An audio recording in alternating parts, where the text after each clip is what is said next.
Hello, Maureen. It's good to be together again for our Higher Education Insights podcast. And this time we're here to discuss actually a very topical topic, if I can put it like that. We're going to talk about driving employability in the new normal, just as we begin this big COVID-19 reset in our sector. Well, hi, Wendy. Yes, I'm so glad that we're going to get to talk today about how employability in the new normal will unfold. Also, the employability challenges that are facing graduates after more than 12 months of COVID 19 related confinement and sequestered living. Just to remind everyone, the premise of our conversation is really for us to think if we were in our previous roles now, with me as university president and you as vice president for student affairs, what would we be talking about in our cabinet level discussions as we consider the topic at hand? This time, that topic is employability. And to add to your focus on how can we help graduates in a challenging work environment post COVID-19, I'd like to add to our discussions how can we upskill those workers who've been displaced by the lockdowns and the physical distancing, as the future of work and the jobs economy will actually be different now. So I think the pressure is kind of on us to help retrain workers, given the pandemic actually decimated jobs, with women and black and brown workers hit hardest. So I think we'll touch on reskilling and retraining and apprenticeships and stackable credentials and so on. Lots of ways to create these learning pathways to new jobs with education that's now fueled, I think, as we've talked about in a previous podcast around the digital revolution that's really hit our sector in a very positive way. So I'll just add that into the mix, Maureen. You're right, Wendy. I know employability was a great interest to you as university president. And it was to me, as the person who oversaw the careers and employability department, as well as the work that the university did to prepare students to be ready for their careers following graduation and beyond. And I take your point about retraining workers as well. I think it would be fair to say that neither of us had ever imagined the circumstances facing today's college graduates. This isn't even equivalent to the Great Recession more than a decade ago, because it is more than just the economy that has been drastically impacted by the events related to COVID 19. As we look at those students graduating from college in 2021, they are facing a very different landscape for career opportunities and career placements than existed in the 2020 before COVID 19 took over our lives. And I think if we take the financial crisis of 2008 as a benchmark, we need to make sure that the class of 2020 do not become a lost generation, because there is that so-called crisis cohort that graduated in 2008 and continue to be at a disadvantage up to a decade later. And I think there's little reason to suggest the current crisis will be any different. So we really do have to mobilize support for employability through our career service, as well as extending access to mental health support and professional education. I would agree. And the specific areas that have radically changed include what kind of jobs will be available to this graduating class? How many jobs will be available? What skill sets are newly required by companies following the COVID 19 experience? And we need to think about what learning opportunities students may have missed out on in 2020 and 2021 because of COVID 19? And how will the work environment be different for them given that employers will have changed as a result of the pandemic? And what do we as universities need to do to adapt to this new normal? Absolutely. And let's not forget too about the new skills that our students may have learned, or that they've adopted or honed or simply refreshed because as they've been working remotely in virtual teams, often global teams, and with people they may never have met on campus or in real life. This reset that I talk about has included a real acceleration of digital skills, and perhaps more importantly, digital community building. And I think that these are very valuable skills for the new world of work that you talk about, for sure. I know we've spoken about the role of the university in building employability into the curriculum and indeed activities outside the curriculum. And when I've done so in the past, there's been some criticism that somehow employability is simply outside the purview of the role of the university in developing graduates, as if this kind of somehow reduces or challenges our academic integrity, being connected to the society and the communities we serve. I know, I know you know this, Maureen, but I robustly disagree that somehow employability is not part of our job. For me, employability is very much something that we must build in to the university experience. And for me, this relies on deep connections with employers across the professions, in business, in the wider entrepreneurial community, as well as government, the not-for-profit sector, and consultancies. But I do think employability provision has adopted several often problematic assumptions that have privileged individualism, competition, and global mobility.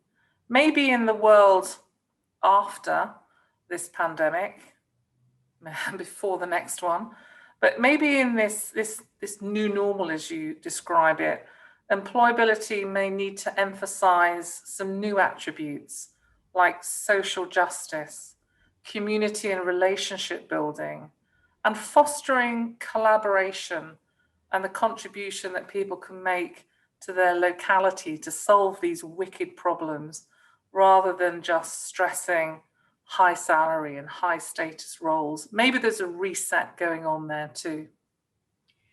I think you're right, Wendy.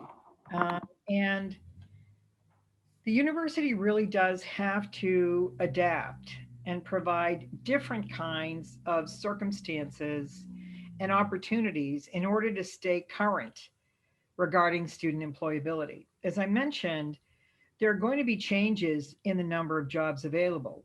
Recent studies indicate that the type of organization or business will dictate how many employees they will be hiring from colleges and graduate schools. Small organizations, say those with fewer than 100 employees, indicate that they expect to hire more bachelor's degree students than before. But large organizations with more than 4,000 employees say that they will be hiring fewer college graduates during this year. Overall, the 2020 study by Dr. Gardner at the Collegiate Employment Research Institute surveyed every major industrial sector and reported that while 1 in 3 employers say they will hire more college graduates, 41% will hire fewer. And this all depends on how the organization or business concerned was affected by the pandemic and their level of confidence in building back. As we know, some firms have grown during the pandemic, like logistics and digital businesses. But these variations mean that students graduating in certain majors will likely have more opportunity. For example, students graduating with a technology or an IT degree may have increased opportunities compared to recent years because of the demand and growth in digital skills. The same for those in health and medicine and some branches of the sciences, while some other majors will probably be in lower demand, such as students who had planned to go into hospitality or the travel industry. Yeah, I hear you about the value of different majors, but I'm not sure, other than in, you know, specific professional vocational programs such as medicine and teaching, I'm not sure I'd agree actually. I saw a report from the Association of American Colleges and Universities that reported on employer views of higher education, and it was called How College Contributes to Workforce Success, Employer Views on What Matters Most. So it's very pertinent to our discussions. And it presented findings from this seventh annual survey of executives and hiring managers that was done with Hanover Research. And it actually found substantial support among employers for the outcomes and experiences of a liberal education, and made clear that a liberally educated graduate is strongly positioned for success in the job market. So I think employers value certain mindsets and aptitudes, obviously along with practical and applied skills, and they recognize these important skills around civic skills building and community engagement. So I think there's more for us to know about how a college education translates into a credential for career success. And I think maybe at a time of great uncertainty, as now, perhaps a liberal education is what will help equip students with the adaptability and the fortitude to navigate the road ahead. Indeed. As we've seen in the past, Wendy, employers continue to prioritize hiring graduates who have had an experiential learning opportunity, something like an internship or a hands on practical experience, which I think is offered frequently within a liberal arts program. For many students, though, the COVID 19 lockdown meant they missed their internship or summer project. Some students did, however, have the support of virtual internships and projects, which would have helped them equip themselves with skills. And we know just how attractive these practical and project skills are to employers, which makes me wonder, what more can we do here? What more can the university do, especially to help students develop their critical thinking skills, their ability to analyze data, their ability to work effectively on teams and solve problems with others in ways that are ethical, that embrace diversity, and make decisions when situations are complex and call for creative thinking and strong communication skills, both speaking and in writing. I think these skills could be addressed more actively within the curriculum at universities and through the extracurricular experience outside the classroom fostered by student affairs. And we really need to work on student development plans within universities to look at these job critical skill sets and note that they should be prioritized to ensure that the broadest range of students are best prepared for employment upon graduation.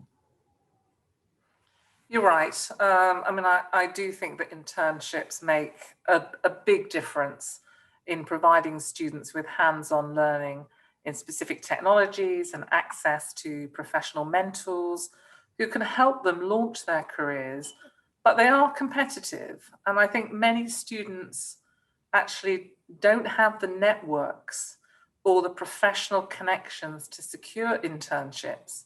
True. And low income students are already working to support themselves and therefore have less flexibility to accept an internship, especially if it's unpaid.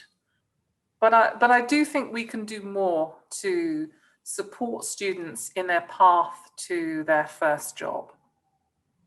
For example, I'm thinking of, how we can partner with companies and organizations that offer short-term training pathways that are directly tied to industry needs, or building the curriculum based on the latest industry relevant skills and books and research. Maybe we can even take some of the current job descriptions and extrapolate from that into what are the in-demand skills. And I know we already do this in terms of including employers in the classroom, but maybe we can go further and ask them to offer up real world challenges for our course projects and integrate those into team-based projects, especially with our undergraduates. I think there are lots of ways, I know, but I think there's definitely more we could do here. Exactly. Ideally, a career service office would provide students, all students, with a 4-year plan for undergraduates and building these skills into um, a curriculum that would include job seeking skills for a virtual job search world and how to succeed with virtual onboarding. I think if universities can prioritize the skill sets students need for this new post COVID 19 world of employment, it will assist them on their way as they are in their journey to success throughout life. And it'll be reassuring um, to incoming students at the university if they see that the university is committed to both the successful completion of their degree and helping them prepare for a productive career upon graduation. Absolutely. And I've heard that employer expectations of new hires are rising, especially during the pandemic, because as I mentioned at the top, that more experienced workers are being displaced and they're flooding the market. So our new graduates are out there competing with those experienced workers. And I think the move to remote working has persuaded employers that they can be more flexible. They're unrestrained now in many ways by geography, so that they can access an even larger talent pool. So they can, frankly, they can wait for the ideal employee. Yes, this new approach with online hiring, I think, is here to stay. I don't see employers going back to the old ways as the digital platforms allow them to consider a wider and more diverse, frankly, a more diverse pool of candidates. This means students and graduates, too, should be able to access more opportunities farther afield, and they too won't be constrained by geography. But employers are offering now a digital option. They're offering to students virtual career fairs, virtual meet and greet interviews, virtual full interviews, virtual tours of their companies, and even virtual onboarding procedures as new hires may be working virtually and not at the home base of the business. And the skills they want as foundational abilities include human skills and digital skills, as you mentioned, Wendy, as well as business enabling skills like project management and the ability to communicate data effectively. As you said, college graduates will be competing with much more experienced workers who will have lost their jobs during the pandemic and have skills in place. So it's key that colleges further support students in their career efforts. I'm all for this virtual hiring, as long as the virtual doesn't extend into virtual payments. I read a really interesting report from the latest Strada Public Viewpoint survey with Gallup, and they had data from, I think it was around 5,000 alumni who'd borrowed money to pay for school, and were asking them, whether they thought their student loans were worth it. And the data shows that the amount of the loan, how much money then someone goes on to make, and how much education they completed, don't really tell the whole story. So half of those with a student loan did feel that borrowing the money was worth it.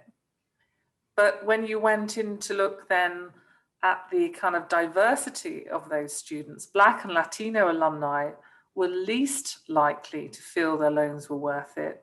Fewer than 4 in 10 Black alumni and less than half of the Latino alumni felt that it was worth taking out the student loan compared to a white or an Asian alumni. But when those alumni felt they had support to get a good job, so the kinds of employability services that we're talking about here, that shifted their perceptions dramatically. And critically, those racial, ethnic gaps closed. So when students felt that their university or college provided them with the resources and support to get a good job, they were 8 times more likely to believe that it was worth taking out a student loan. So this leaves me to ask, are universities doing enough to close these employability gaps around equity?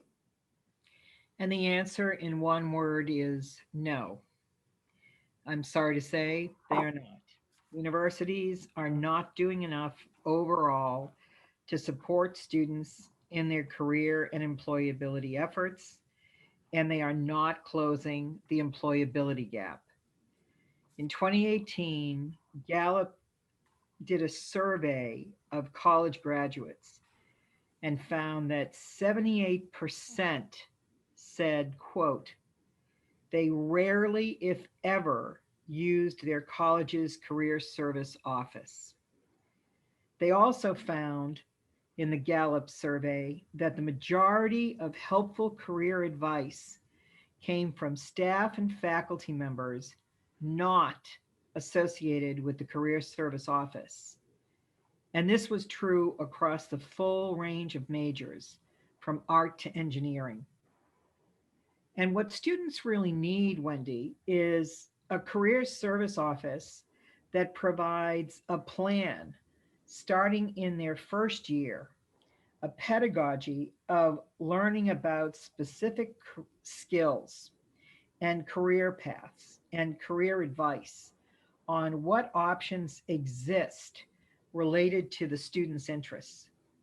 It needs to be more than just generic guidance on what makes a good resume or how to prepare for an interview. And despite the dedication of many people that work in those offices, we need to have more targeted and effective efforts. And to the disparity you mentioned regarding students of color, this is especially important for students of color because their support is essential. Getting support for them is essential in the employability process, given that the disparity, which you mentioned, extends into the salaries they earn after they graduate. So we need to tailor our employability services and support and meet students where they are. So let's just sum it up then. So to sum it up, what we need is for universities and colleges to have a very clear strategy for employability And we need to place equity at the core of that strategy. And we need to personalize, as you talk about tailored support, we need to make sure we personalize that to our individual student needs. Absolutely. Absolutely. Wendy, thank you for your comments and insights today. I've really enjoyed talking through this with you. Oh, you too, Maureen. Thank you so much. I think it's such an important, as I said at the beginning, topical topic. It's such an important topic for us to spend some time on. So a reminder then that our next podcast will tackle also a very important topic, and that's about talking finance in higher education. Given all the budget pressures and the strategic reorientation of finances going on in the sector, I think it's one that I'm really looking forward to speaking to you about that. So until next time, Maureen. Thank you, Wendy. We'll talk soon.